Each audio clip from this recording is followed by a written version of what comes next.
Okay, hello everybody. Thank you all for being here on a Friday night at 5:30. So appreciate it. We are going to start Where Curiosity Lives, Discovering the Eames Approach. And I always like to start with a big thank you to Susan Swig, who comes up with the most amazing programs at FOG. And it's an honor to participate again and again, and I really appreciate your interest in design and your curiosity. So thank you. Today, joined by Llisa, Demetrios, and John Cary, and we will hear about all things Eames. Everyone's so curious, but just a little intro on who you are. I've had the pleasure of actually knowing both of you for quite some time, and I do mean pleasure. It's really been since I arrived here 16 years ago. I think Llisa was one of the most friendliest and welcoming people to me right from the beginning. And it's been a really nice journey of talking about design and the Bay Area and the history of design and the future of design. And through John, I think meeting you through the Curry Stone Prize and thinking about this amazing book that you wrote, Design for Good, which I really like that flip, instead of good design, but design for good. And then you both came together. So Llisa really being an artist, but also kind of de facto family historian and now chief curator of Eames Institute. Amazing journey. And John, from being architect to writer to philanthropist to really being such an advocate for design, and now CEO and president of Eames Institute. It's really nice to be on this journey sort of tangentially with you. So thank you for coming and being in this conversation. We want to talk about a little bit about the past, the present, and the future of Eames Institute. But just to get everybody on the same page, in 3 sentences or less, who were the Eames, Llisa? Wow, you threw down the gauntlet with the first question. I would say Ray and Charles Eames were an extraordinary couple. They married in 1941, and Ray coming from painting and Charles coming from architecture, their first project together was designing a chair. And what they found is that design could be a tool to solve problems at any scales. But the part that I loved is they were also my grandparents. They shared whatever they were working on. I thought everyone's grandparents made 3-screen slideshows and movies like Powers of 10 because they never talked down to us, and they really encouraged our curiosity, and I felt that was such a gift, and what I love is sharing today to inspire others. Amazing, you did it. Thank you. Since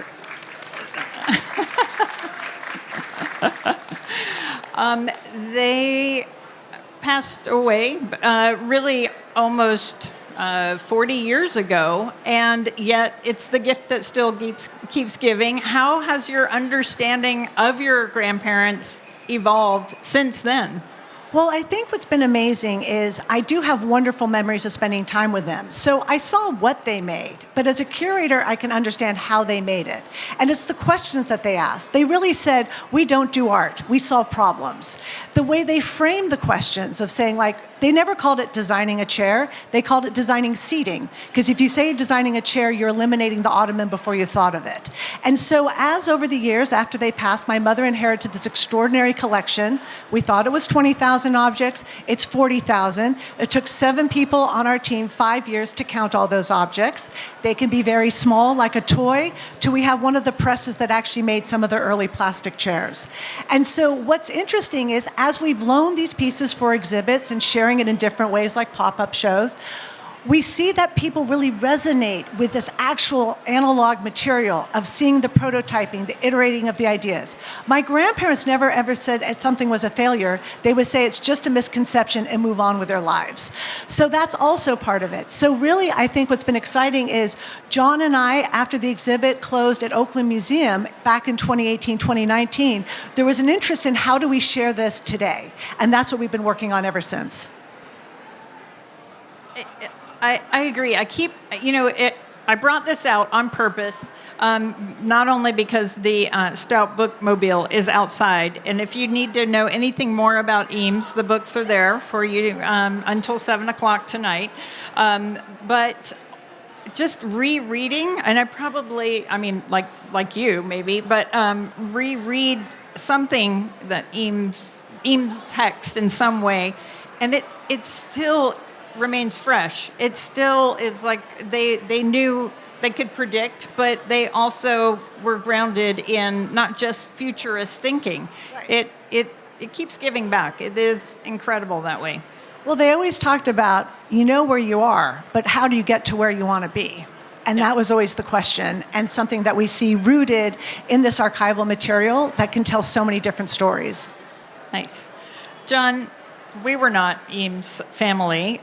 Do you remember the first project that you ever learned? Was it a chair? Was it a piece of architecture? Was it?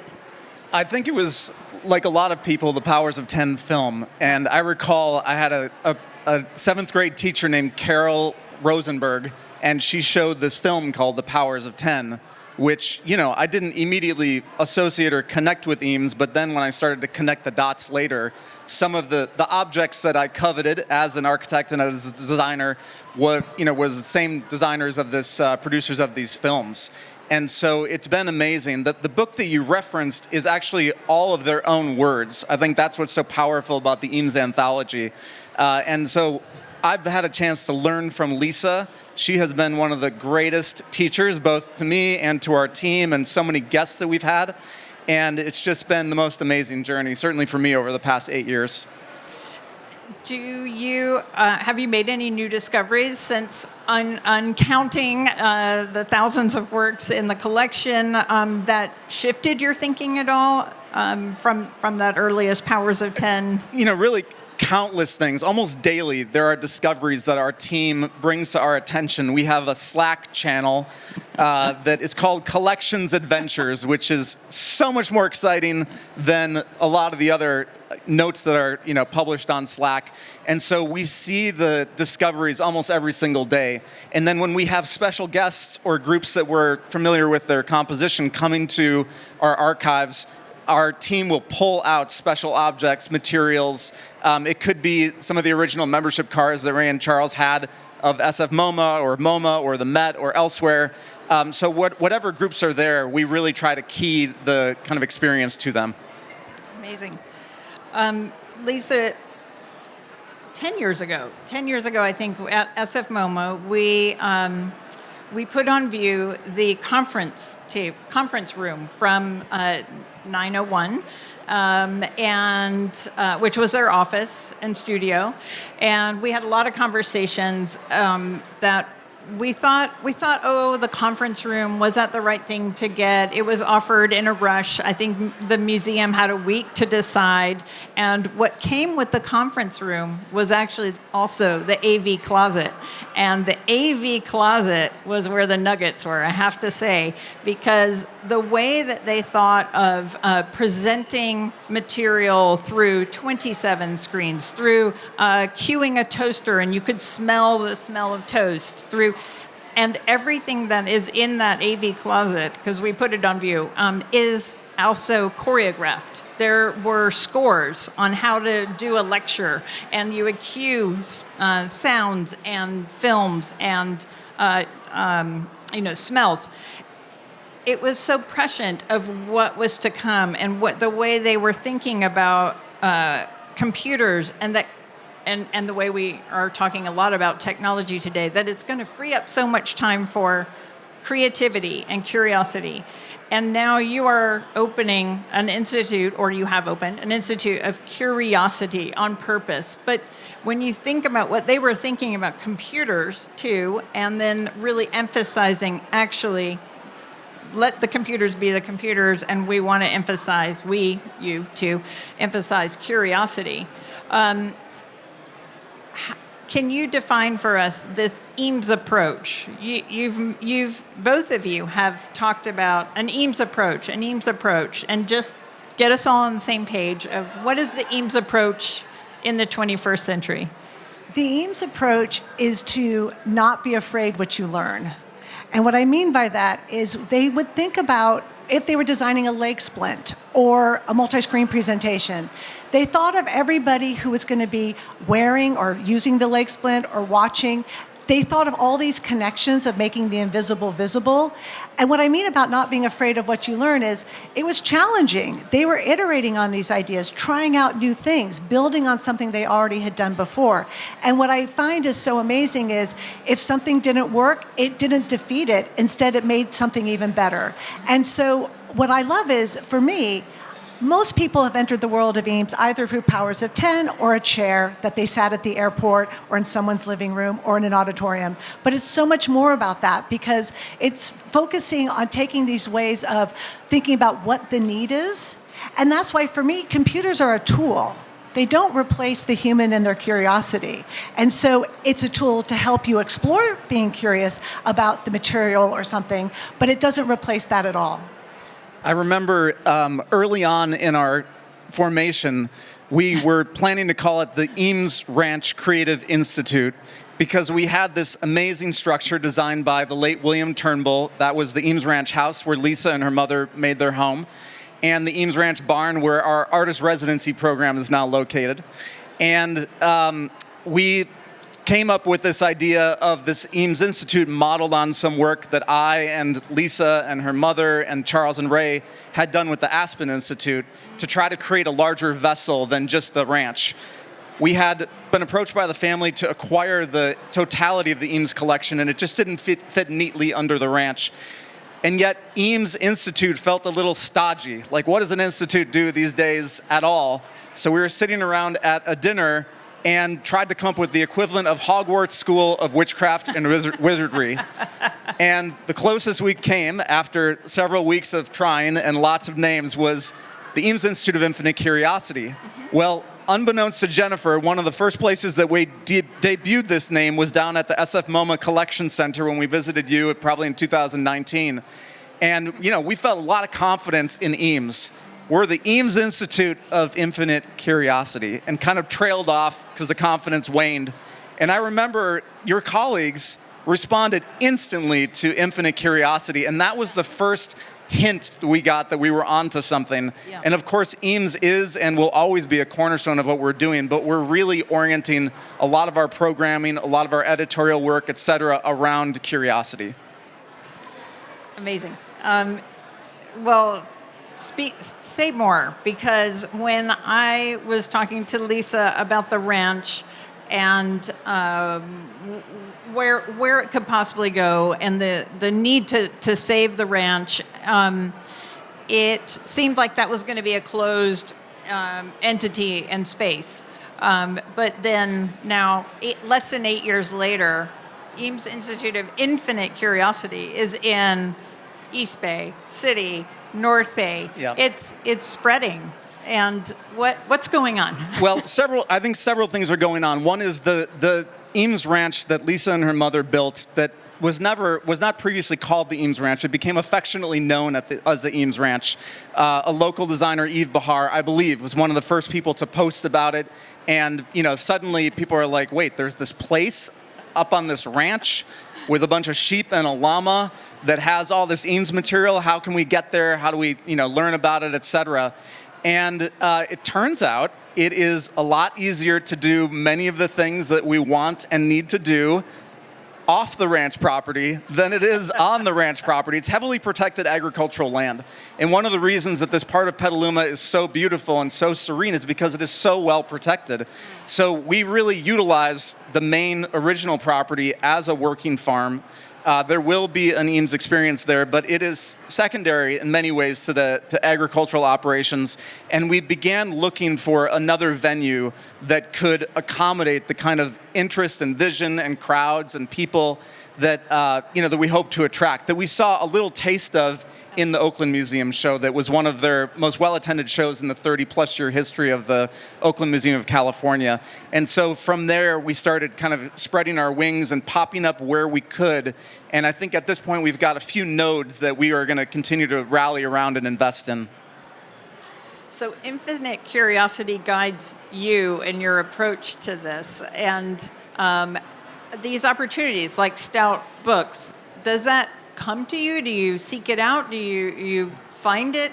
Like, occasionally we're asked if we have a strategic plan.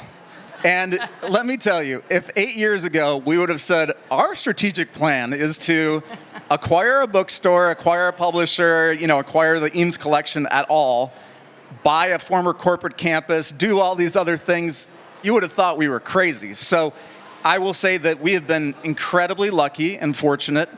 That's the number one thing. The second thing is we've tried to follow where the energy is as it relates to how people respond to the work. And we were pretty quiet for the first few years. We were effectively stealth because we were planning to launch during COVID and had to wait until 2022 to do that. And even that was, I think very difficult times for the country and the world. And so we launched mostly online. It was really in the opening of our Eames Archives Center at our Richmond campus, that we began coming out a bit. And then this past August, when we were able to acquire this former corporate campus that was home to McGraw-Hill originally, which is a textbook publisher, and Birkenstock, the footwear company, that we kind of really came out. And people, I think, got a sense of the scale of what we were building toward. And the archives, that you've been opening that up. You've been doing amazing tours. If anyone has not taken one of the tours, you really have to. It's so special. I love that your curiosity led you to, I don't know, are they industries? Aspects of culture that many are facing kind of an existential crisis. Publishing, museums, collecting of 20th century work, older work. And yet for you see opportunity in that. And I think that's very interesting. Are you thinking of it from a preservation perspective, from a we have to pull this into the 21st century and we're going to shape it differently, or what is your kind of curiosity around this? It's a great question. Older. So Llisa and I were recently in Macau, that's near Hong Kong, and speaking at a big Fortune magazine business and design conference, and every single talk was about AI or technology. And here we were, totally analog, barely had a PowerPoint, essentially. And we got up and spoke about craft and curiosity. And the response was unlike anything that we've seen in our previous talks. It was such a kind of foil to the huge push that we're seeing globally and domestically, locally, et cetera, around AI and technology, some of which we participate in and some of which we're interested in. But yes, we are very committed to physical objects. And I think that we see it at the end of the day about preserving culture. And the culture that we are most interested in is in the art and design realm. But art and design influences culture writ large in our experience. So as opportunities like Williams-Start Architectural Books came about, or Lars Mueller Publishers, we saw these incredible legacy businesses that we really believed had value.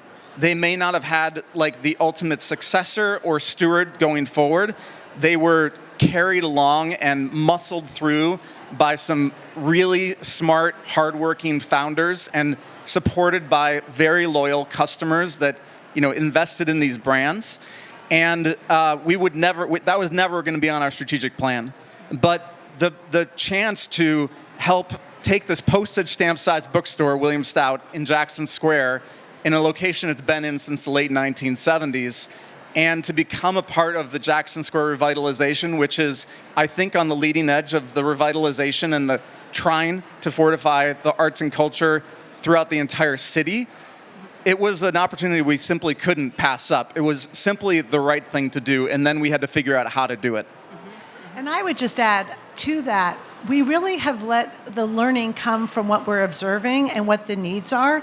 And sometimes it's hard to extrapolate it, but it just feels like the doors are opening and you need to go through and see how these things connect. The way that it felt so natural, this feels like a very natural progression. It may seem unusual to others, but even when with my mother, I remember how she would take these ideas. some people may not realize how much my grandparents thought about conservation and preservation in the environment. They would discontinue materials, and Herman Miller, working with them, would honor that and not bring it back until there was an eco-friendly version. And so that's another thread that comes to it. So the way I look at it is where it started at the ranch, the seed. It was where you took these ideas inside and are applying them outside. And it's really being good stewards. Ray and Charles would talk about when making furniture with Herman Miller, it had to be goodness all the way down. It had to be good for the company, good for the person on the line making your furniture, good for the designer, good for the community, and good for the environment.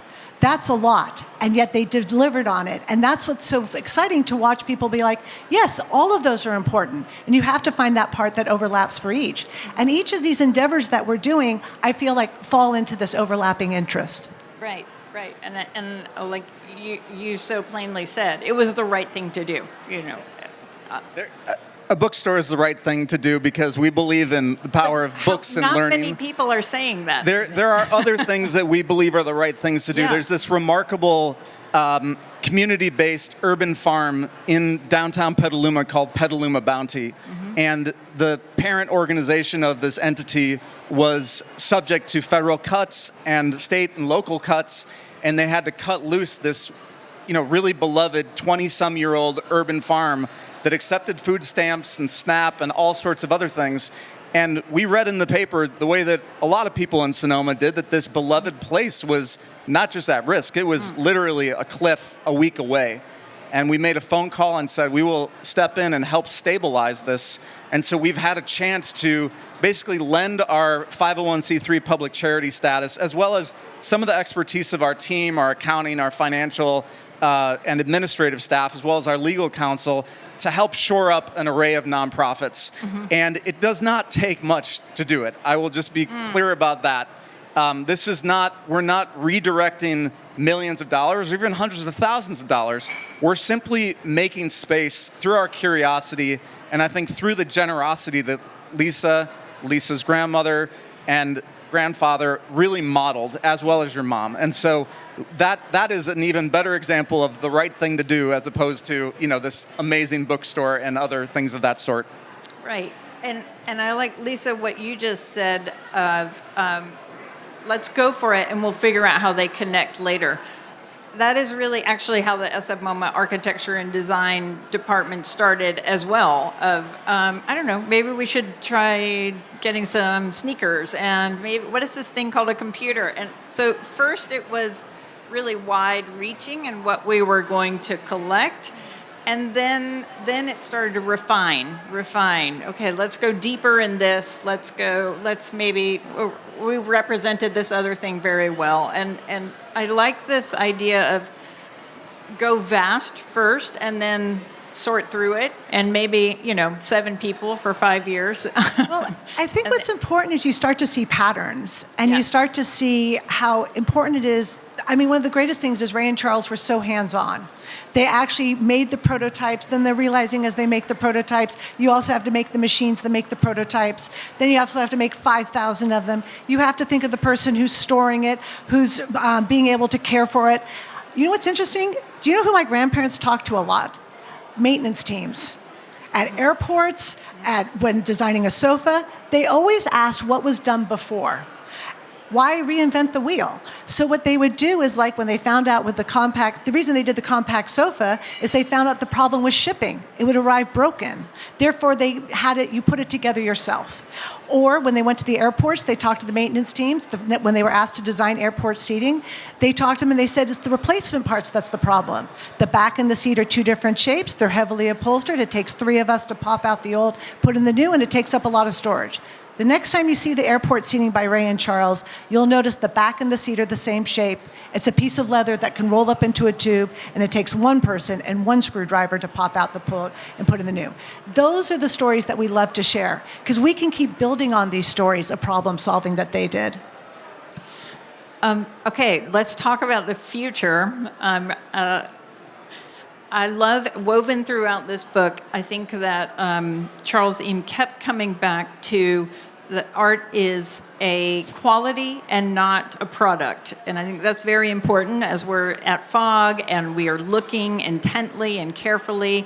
And you are about to open a museum. Is it going to be different from going to another museum? How are you going to bring in infinite curiosity into the experience? Well, we are learning and making this all up as we go. So as I said, there's not historically a strategic plan around this. Our collecting to date has been exactly the way that you described, the SFMOMA, Department of Architecture and beyond. We do have some staples. I think what we have in the Eames collection is probably our highest aspiration. That is a comprehensive collection. It has a direct connection to the people that made it via the family engagement. And we hope to create other similarly immersive experiences and offerings. So we are working with an array of creative legacies beyond Eames in order to do that with the families, with the folks that maintain the estates, et cetera. A lot of our initial offerings, I believe, will be done on a loan basis. We may commission some large-scale installations, just given the capacity, the actual square footage of the main space at that campus that we steward. And I think what's going to distinguish it as well is that we are hoping to have an array of offerings, and we've been looking at museums around the world, including most recently M+ by our colleagues at Herzog and Demeron in Hong Kong, which is this gigantic ground-up construction right in the harbor of Hong Kong. And it still feels like this crossroads. It's a place that you still want to linger. You can still discover things. And so we've looked at a brand new museum, relatively speaking, like that. We've also been looking at the tried and true, decades-old, beloved Louisiana Museum outside of Copenhagen. And we've had a chance to both sit there and linger ourselves, to enjoy, something at the cafe as we watch how people recreate or handle their kids or whatever it may be. And we're just really trying to learn from all of these amazing places. The final piece is that we do hope to bring some real, genuine and authentic expression of making to this place. Mm-hmm. And so the making that happened at 901 Washington, Lisa's grandparents' studio, is something that we want to try to bring into this space in a very active and authentic way. When Llisa and I started working with Manual Creative, which was our brand agency that developed our brand and has been an incredible strategic partner for the past 7 years, they asked us, what does the future smell like? Mm-hmm. And we both, along with another colleague of ours, all said sawdust. So that is something that, at least for me, imbues this notion of making, of creating, and we think that it could get down to something as like simple and sensory as that, just wanting to have an array of things that can appeal to people, but also pique their interest about what's possible and how things are actually made. And I would add to all of that, also, having been at the office at 901, it was a very immersive experience. My grandparents would talk about more found learning, less teaching, just being around material, just watching how something was put together. You're already learning and already playing with that in your head. I think audiences today have become so sophisticated in being immersed in such a digital world. They know a lot of different things. We want to create experiences with the physical spaces. It's an extraordinary building that we're getting to work with, and also a great team. And so we're really trying to think about these layerings is how I would look at it. And so it's also prototyping, being able to be nimble and change quickly. So that's also visiting some of these museums where we can see they can quickly change something out. I think there's incredible vistas through the space. And so with all of that, I think this is just an incredible opportunity. I think we need this in the world, and this is why I just believe it so heartily. You've piqued my interest at smell and sawdust, because I think as we have so many screens, and I work in a place of vast white cubes, there is a hunger for more layered learning, and really to be more, I think, attuned and attentive to smell and texture and feel. And I think it's interesting that you want to to lean in there on making, on dust being around, maybe a little less precious, a little messier than other museums. At the end of the day, it's a place of industry, meaning that campus was a place that was used extensively for distribution, but also for creative production and design and an array of other things throughout the totality of the campus history. And we feel that. You can feel that in the rawness that exists there right now. And we really do want to connect with that. We also, in terms of what can make a distinct experience or distinguishing experience, we want to connect very fluidly between the indoors of these vessels and the landscape, which is so dynamic, so extraordinary, and just constantly changing. And the ability, for us to, because it's a curtain wall system, that means that the load of that really sculptural, iconic roof goes down through these columns and doesn't have a great effect on the actual perimeter wall. We have the chance to, in strategic places, open up to the landscape. And so whereas historically the south and the north loading docks opened up into a truck turnaround and parking lot, we're envisioning those as beautiful gardens and amphitheater and things of the sort where guests and people and kids and others can recreate. And of course, there will be public art and sculpture and water features and things of that sort.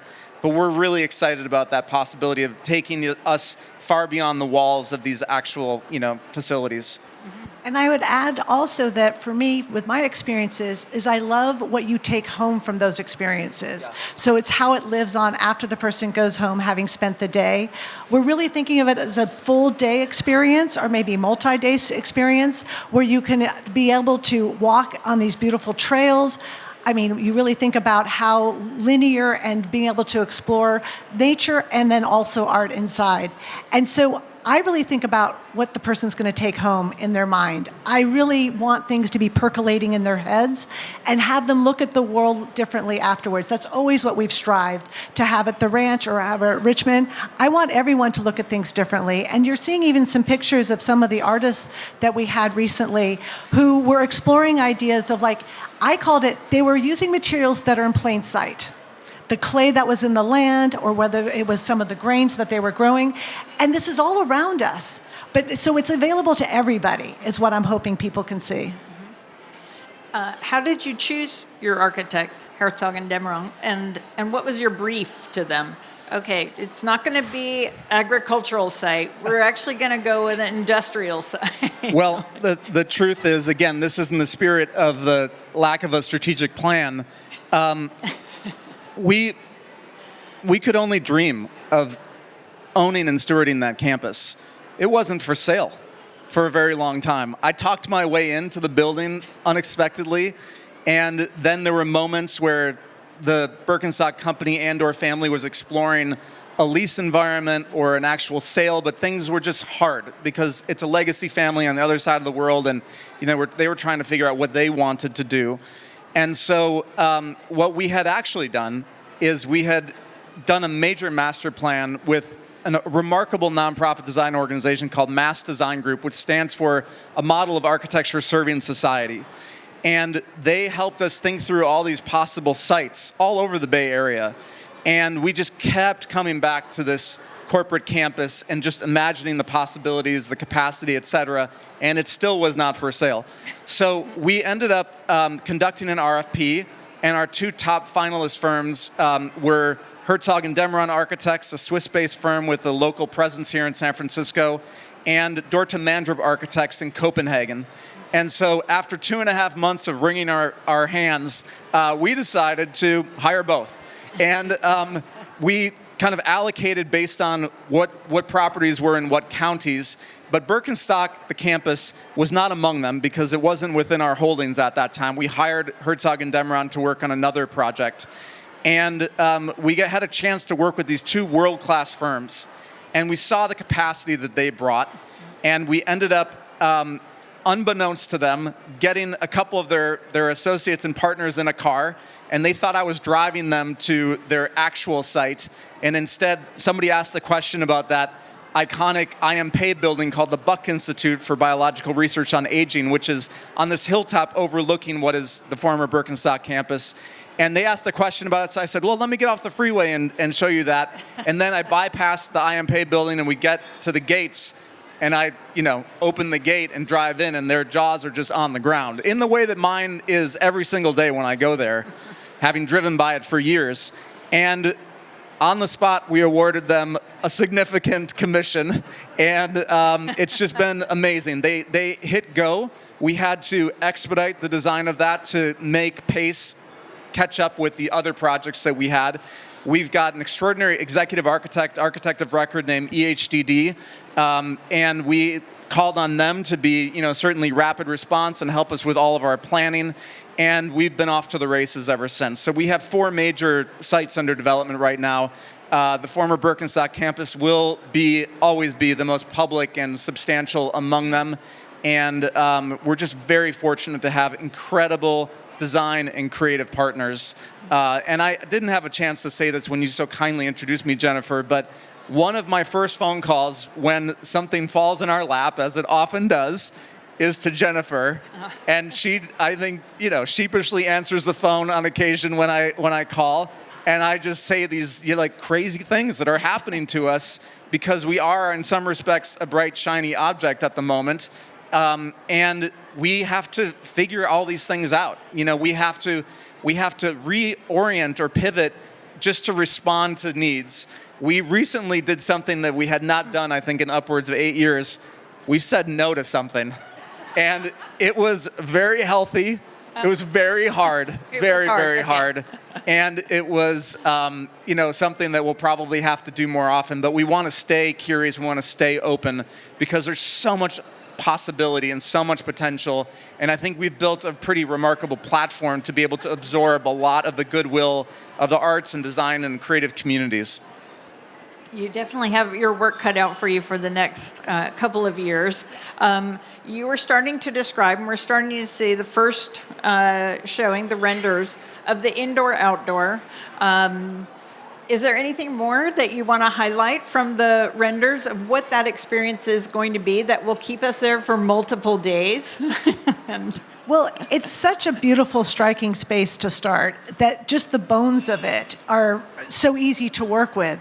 I think there's so much potential that it's really that editing down of what to do is the conversations that we're having. But to me, it's having this flexibility of spaces. It still, although much larger, reminds me, and why I keep coming back to my grandparents' work, because they created a space at 901 where it was very flexible. It was very open in the middle. They were working on projects on the side. As something started to come to completion, they brought it to center. But they could be working on an exhibit, on a graphic, on a short film, whatever, multiple things at the same time, and then bring them. And that's sort of what I keep coming back to in my head, is how we can have that, the making that you're describing, but also world-class artists, as well as this anchor of my grandparents' work. The only thing I would add is that this building, since its inception, has been a magnet. It's basically a roadside billboard, and for those of you that haven't had the chance to set foot inside the campus, you're basically seeing the top third when you drive by, and you see that sawtooth roof. And it's subterranean. There was an excavation that happened into the land, and most of that dirt and soil was pulled out and creating these incredible berms that really blunt a lot of the noise of a 6-lane freeway that's very adjacent to it. It's also been a magnet for youth. There are a whole generation of kids from Novato and beyond that have skateboarded on that roof. And of course, that is a liability for us, but we are on the hunt right now for photos of kids skating on that roof, and we've found some incredible ones. There at one point was an illicit Thrasher magazine meetup, like a global meetup on that roof. Ooh. And we have ambition to recreate that with the likes of Tony Hawk, as well as the next generation of skaters. Like there's a recent Petaluma High graduate, this amazing young woman who went to the Olympics for skateboarding. So we're excited about bringing some kind of unconventional things to that site. So there's just so many possibilities. And people- wasn't your opening party everybody on skates? Yes, we brought the team up in roller skating. We decided to have a roller skating party for our team. And of course, we have an amazing team, and some of our, very responsible operations colleagues are like, "That's a liability issue." And I said, "Okay, then get me 50 helmets and 50 sets of pads." And I will tell you, it's very humbling as a nearly 50-year-old guy to get on roller skates for the first time since I was approximately 10 years old. I'm glad we had the pads and the helmets. It was not to be underestimated. One other really beautiful moment that I just can't help but share is that we brought our artists in residence to visit this place shortly after it was announced. And we have the most incredible group of people, some of which are exhibited here at Fog Fair. But there's this one artist who's a sound artist that practiced in Los Angeles, now lives in Petaluma. And he had this soft case on his shoulder. And when we got into the large warehouse structure, he pulled out this basic trumpet and he blew these single notes. And the sound would travel for upwards of 15 to 20 seconds through the space. And it was one of the most moving things that I've heard. I mean, there were multiple people, myself included, that were just moved to tears. It was so beautiful. So it was such a good reminder that we can fill it with extraordinary art and design, but there's also very simple things that we can do to activate that space. If a single trumpet can move us to tears and move others, surely, or roller skates can make us feel like kids again, it's infinite possibilities for what we can do with that space when we have the chance to welcome hopefully hundreds of thousands of people there a year. Yeah. I love the unconventional approach, and I hope you can keep going with that. I want to see that. I love the energy and enthusiasm. It's early days, and just stay strong. Should we open to crowd questions? Of course. Well, yes, but I also just want to add, I just love the leaning into curiosity and the fact that we are watching how so many people are excited, so excited that we're there, and been wondering what was going to be, something we were alluding to before. And so to honor my grandparents, which is always my goal, and my mother, and being a steward of this, is really addressing the needs, listening, observing, and also just trying out different ideas. I love when it doesn't become so precious, that we are actually open to ideas, and I hope we always get to have that spirit as we go along. I do too. I mean, you and I know it's hard to maintain it, but it's good to always ask us, are we being too precious with something, and can we loosen a little? Yeah. Well, and it's also about the quality. It doesn't have to be expensive. It's how appropriate it is. Back to what you're saying. That's what Ray always would talk about. Yeah.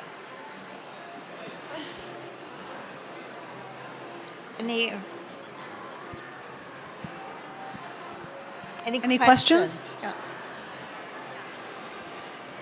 Hi, thank you so much. What an amazing presentation. I really enjoyed it. I just have one really simple question. And I'm sorry if I missed this, when do you expect the museum to open? Our target is 2030. Obviously, we would love to open the doors tomorrow. We are exploring the possibilities of doing some kind of interim activations, try to get people in there to enjoy and appreciate the space. There's a lot of deferred maintenance to do and a lot of safety-related things, as well as accessibility that we need to tackle in order to make that happen. But even in its raw form, it's such a beautiful space. But we've got a really warm reception from the city of Novato. They've been extraordinary partners so far. Marin County, Sonoma County, in the case of our other properties. And we desperately want to get people in there. It's sat for the past 6 years. It was beloved by the Birkenstock company in McGraw-Hill, but there's so many more people in the world that I think will be really inspired and intrigued to step foot on there and enjoy it. Another question. Okay, I'll take this answer. Hi, we met earlier. My name is Shelley. I just wanted to say that I worked for the Birkenstock company for the past 28 years, and I am so thankful and so relieved that this building and property is now in such good hands. And I speak for the hundreds, if not thousands, of Birkenstock employees that have gone through that building over the years, how relieved they are that it's going to be something that truly will give back to the community, respect the building, respect our environment, and respect the original founder of Birkenstock USA, Margot Fraser, that was such a caregiver for the building, for the community, and she would be so pleased for this. So thank you. Thank you, Shelley. I see some Eames X Birkenstock in the future at the Both store. very human-centered design, Yes.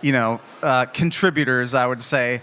And it's been amazing to learn about this extraordinary, multi-century company in Birkenstock, and of course Birkenstock USA. So thank you very much, Shelley. It's such an honor to meet you and to be able to steward this place.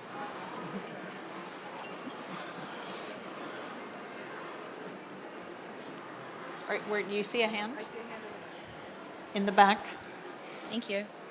Hi. Thank you so much for sharing all of your insight from this very experimental but also long journey and marathon that you've experienced through generations in your families and in your own portfolios and work as well.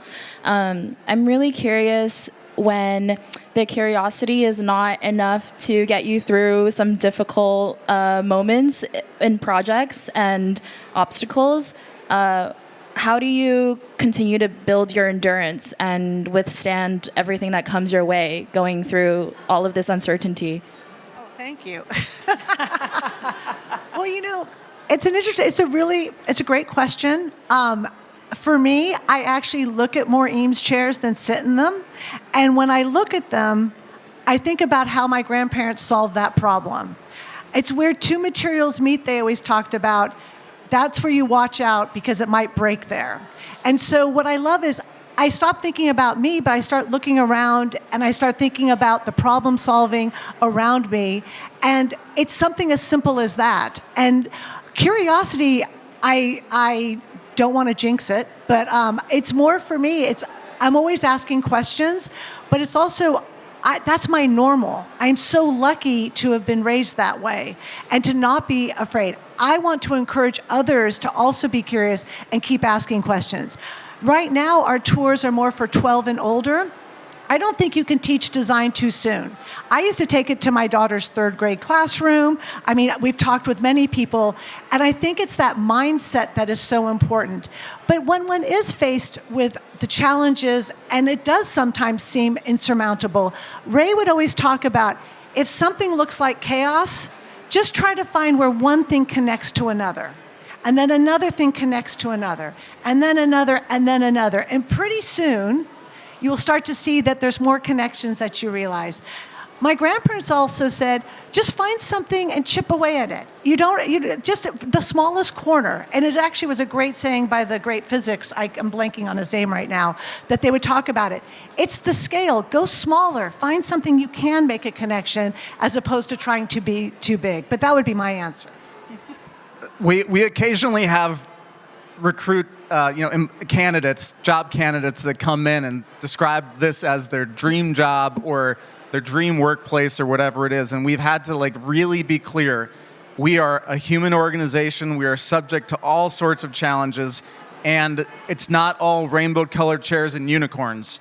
It's a very challenging, thing to try to move all of these things forward. I love the framing of your question in terms of a marathon, and I sense you may be a runner, or at least a former runner. I am a huge runner. We hit the wall, which is roughly mile 18 to 22, on the reg. I promise, sometimes daily. And we just have to muscle through. We do that together. We do that with our collaborators and our partners. And that's what Ray and Charles did, what they modeled in terms of creative problem solving. And that's why we're advocating so strongly and heavily for this curious problem solving as something that is going to be a need, an ongoing need in the world, maybe even a greater need than ever with the advent of AI and technology and things of the sort. I think something that I've always appreciated about you, Llisa, in talking about your own work or your grandparents' work is there's a lot of kind of magic in the finished product, but actually, I think you have always seen magic in like taking the product apart and showing all the decisions that were made that, okay, they didn't go this way, they went this way. And I saw a little display in the Future Museum that has those prototypes and those decision points of abandoning this for whatever reason and showing that decision making along the way to arrive at the product. And I hope maybe there's a way to encourage. I hope that's going to be part of this. It absolutely is, and we can show it how my grandparents did it. But I also think what's so interesting is the reason I love showing process and exploring it with my grandparents' work is people may forget you have more choices than you realize. We sometimes get siloed into choices, but maybe if you question what the material is or how something is fabricated, then you can kind of have, oh, okay, I can do something differently. And so really, it's by showing this material. I'm just glad my mother saved it all. And yes, you mentioned at the beginning, my mom did offer whole rooms to museums across the United States. So LACMA got the entrance to the office when you first walked in. The conference room was selected here by SFMOMA. And I love how you have shared it with part of this whole history of design in California. And so it was one of my favorite rooms, the conference room, because if Ray and Charles still had one more meeting, I got to go in there and watch some of their short films while waiting till they were done. And I probably learned more history and math in those rooms and would come back and watch it again. But I think for me, it's also like, just Ray and Charles always talked about like, it's easier to make a 9-minute movie than a 2-minute movie. It's easier to explore some of these ideas in different ways. What I always like is there's no there with process. There's always a way to continually refine it. When Ray and Charles were working on some of their chairs and someone would say, did you design this in a flash? They say, yes, a 30-year flash. Because each chair will inform the next chair. Each solution will inform the next. And that's the joy, is the process. Hope we're not ignoring. Yeah. Great, thank you. I was going to say that when I studied architecture back in the 90s at SARC, the heart of the school was really the wood shop, where we were really exposed to doing things with our hands, the craftsmanship. And of course, we were exposed to a lot of the stuff that Charles and Ray Eames did in the West Side, the case study houses, we visited the Venice studio, etc. And I think having those experiences with your hands on, creating models, creating furniture, creating several different pieces of craftsmanship, really, I think me and my generation of architects, let's say, really empowered us with becoming better designers, right? So I was curious, now in the time of AI, especially in the Bay Area, and the closing of so many, it seems like art institutes, CAA most recently being, I guess, slated to be closed down. How do you see the Eames Museum positioning itself to probably, introduce something that can be inspiring to a younger generation of people? Do you see yourselves like creating like maker spaces or such programs that you could also bring in, I guess, younger people from, starting to work with their hands and trying to develop those kind of experiences? Yeah, it's a great question. I mean, it goes back to the sawdust, and part of that was likely our arts and design and architectural education ourselves. We see how people respond, the lay people who come to a construction site maybe for the first time if they have the opportunity to build a home. We want to create the opportunity for people to learn from the design process and see how things are made. And we are, of course, not the only entity or museum that is starting to expose more of the process. You've seen that for decades in terms of like conservation being exposed through, a glass wall at the Library of Congress or any number of other things. But we're really organizing around that. And relative to something that Jennifer said earlier, it is very easy for a very large scale space to get chopped up, divided up with great intention to create more focus, to create more acoustical, distinction from another space, as we're experiencing here a little bit.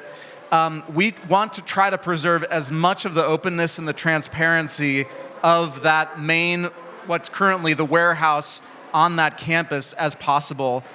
We want people to be able to see things, but also to be able to choose and to go in and have, enough peace of mind that they can have a really meaningful and maybe long-term experience and then come back and try something new. There may be hands-on things. I think you mentioned California College of the Arts. And this was, of course, like a very difficult month for the Bay Area relative to a number of announcements affecting Minnesota Street Project and the galleries that were there, the DeRosa Art Center, California College of the Arts.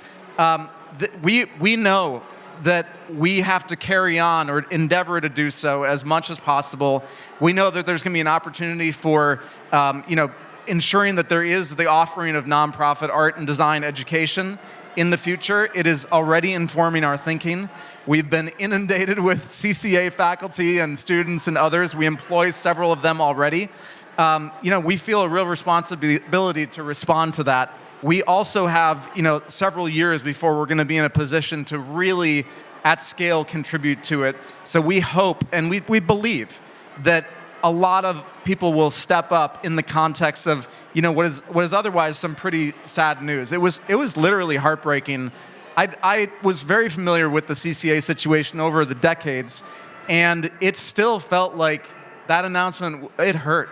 Yeah. I could feel it in my bones. I mean, I had to check myself multiple times being like, what is going on? Of course, the state of the world is also very, very complex and charged right now, but we really desperately want to be a sign of hope. We know that we're not alone. There's amazing community arts-based organizations, SFMOMA chief among them, but other places like the Richmond Arts Center, the Petaluma Arts Center, the Marin Museum of Contemporary Art. We need to support those in this community, to stay in this community, to thrive and to grow in this community. And we're going to do everything we can, but we can't do, nearly enough to make all of this possible. So it's going to take this much broader community that we know is interested in sustaining the arts, because there's an amazing experience like FOG happening as we speak.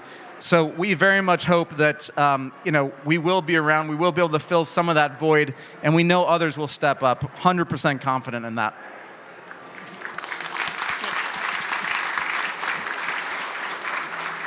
You're leading by example.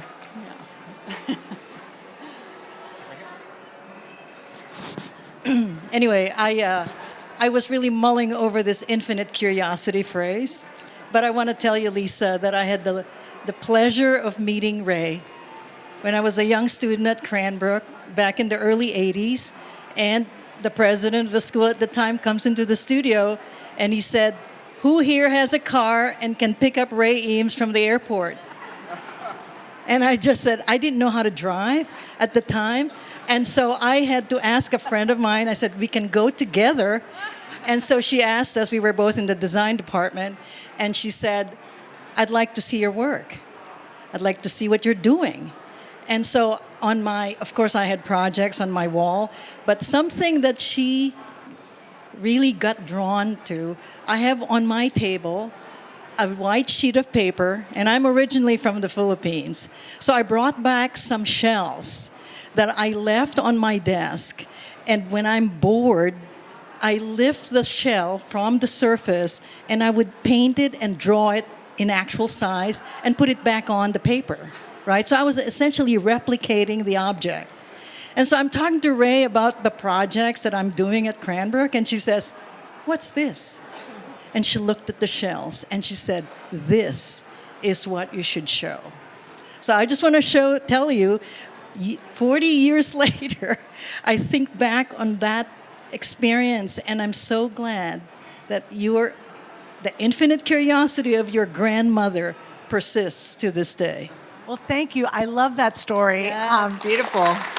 Ray and Charles would often say, what would Frank Lloyd Wright say? What would Mies van der Rohe say? But what would Mother Nature say? Because Mother Nature is the OG of designers, and which I always loved. And I also loved, even in their travels, they were always curious what was going on in other places. And there's this great interview with them, I think in Stockholm or something. And the person interviewing them is saying, well, how do you like seeing your furniture at the airport? And they said, we'd much rather see what you're doing here. They were always curious. Thank you. Last chance. Well, thank you very much, Jennifer, for creating this opportunity for us to share. It's so It's exciting. been wonderful. Thank you. And we'll look forward to welcoming you all in 2030. Great. Or come visit us in Richmond sooner. Thank you, everyone. Thank you, Jennifer. You're such an amazing and graceful moderator, and it's always a pleasure to share a stage with my co-founder, Llisa.